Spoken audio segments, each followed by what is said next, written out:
And I suppose on this equity debate, one does beg the question that if it has spread to the likes of the Netherlands, Britain, Germany, Italy, Israel, etc., what is it about Southern Africa that makes us so unique that the global response is, okay, let's shut these borders down and let's not allow them in, let's not have our people go out there?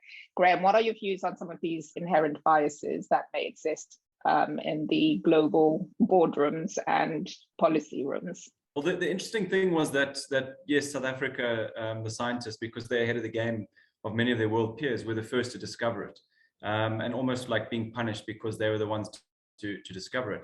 But if you look at where they can trace the first samples back to, not necessarily the first infection of the new variant, was from the Botswana, and Botswana released a very good statement saying that they were diplomats.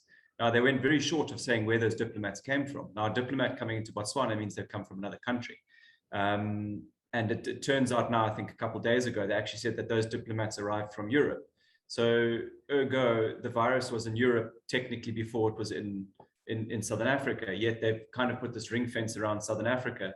And it almost goes back to believing that Africa is this dark continent running wild with poverty and vile disease and stuff like that. And if we just stick a big fence or a wall around them, the rest of the world is safe. And as Luke says, it's not. It's political. It's narrow-mindedness.